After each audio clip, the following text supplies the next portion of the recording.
So let's do a little guide here. Growing in Gondwa guide.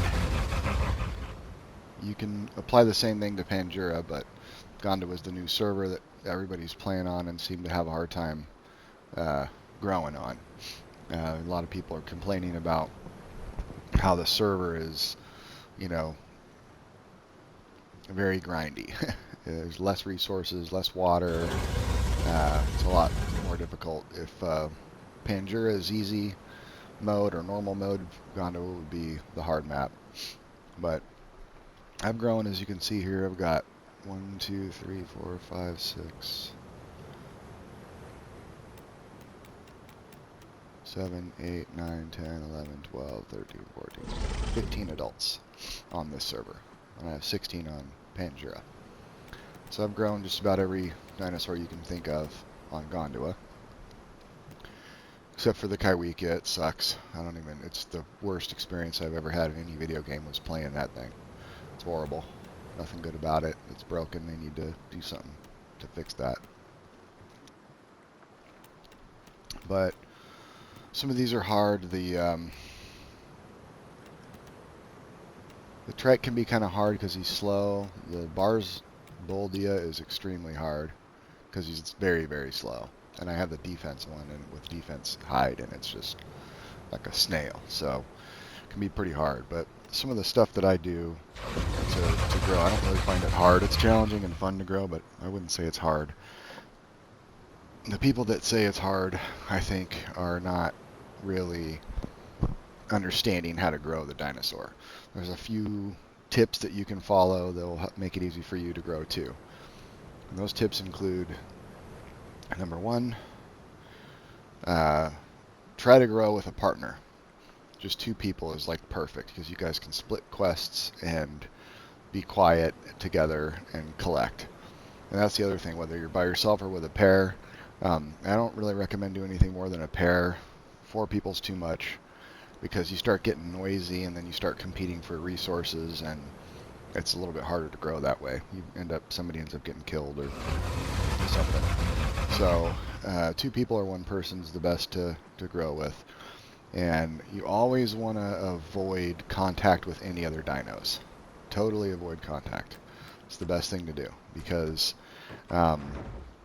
you're a juvenile or an adolescent or even a sub-adult. You know, you're not going to be as strong as adults.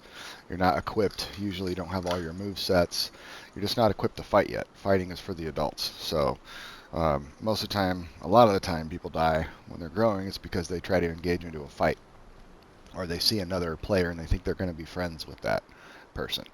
And that's a bad move. Like, assume everybody's an enemy and just avoid them, because most people will either try to kill you or they'll pretend to be your friend just to stab you in the back later and kill you. It's very rare you're going to find somebody, a stranger, that's going to help you.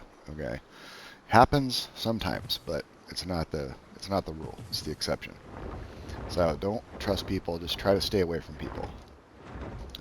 Walk and don't run is the second tip. I see new players all the time running from pile to pile to pile, and they're super noisy when they're doing it. And when you're collecting, you're super noisy as well. So if there's hunters around, people that want to kill you, the first thing they do is they stalk around quietly and they listen for people collecting. If they hear you collecting, then you're a target. So just walk to where you're going, collect, keep your head on a swivel, look around, make sure there's nobody around, and then move to the next area. You have a circuit of areas. I like to do, my circuit is, actually I'm going to fly up here because sometimes there's megs that hide in bushes around here and they like to jump out and kill you. So I'm going to fly right up here where I'm safe. And my circuit that I do is, I usually start at the Desolate Pass Home Cave, and then I do Desolate Pass, I go up and do Savannah, then I go up and get water out of the green pond here at Hunter's Thicket, and then do the missions around there. Skip the Lakeweed mission. It's not worth it. Then go up to Mud Flats. Sometimes I do Mud Flats, sometimes I skip it. It's kind of a tedious grind up there. Collecting stuff out of the starfish and lake sponge can take forever. It's all spread about, and you're kind of out in the open. So depends on my mood, but a lot of times I skip it. But you can do it if you want. There's a carcass on that peninsula if you need to get food. There's also a carcass out here on this beach. We call it Mooner Beach because of the shape of that northern shore there. It looks like somebody mooning someone. So there's a carcass there on the left side of that. And there's a carcass on that peninsula.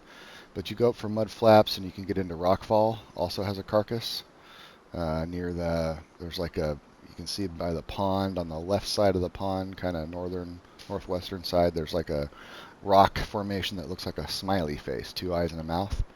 And the carcass is on the left eye, right near that left eye.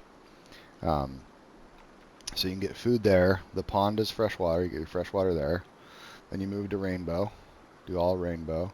When you come down, sneak past this lake. You can do mushrooms and pine cones again and get a sip of water there if you need to, but be real careful there and be quiet. It's a pine forest all around that whole lake, so you can stay well hidden.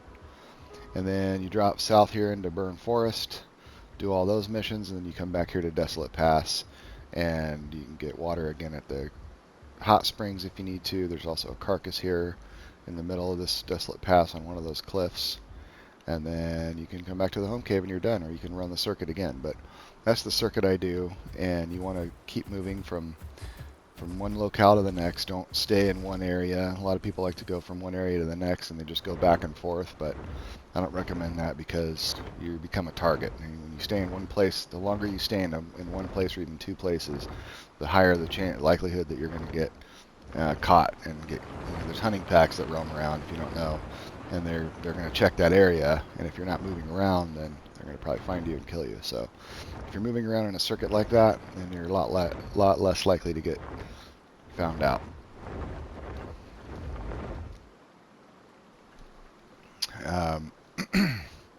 So yeah, don't try to fight.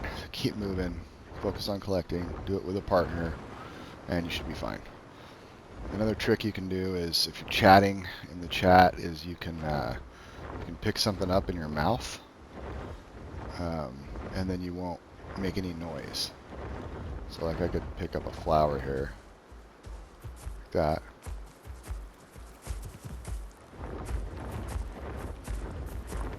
And then when I chat, tell this guy hi, doesn't make any noise. If I was to drop that, right, now when I say hi, he makes a noise. See, and he heard me. Of course he knew I was here, but sometimes if you're collecting and you're a baby and you're in a bush and you're talking to your buddy, you have something in your mouth, they won't know you're there. So that's another little tip that I use. Yeah, so those are some of the things that I do to grow in Gondwa. If you follow those tips, I think you'll be good. Hope you enjoyed. And let's get ready for some more video of me growing some animals with some more tips.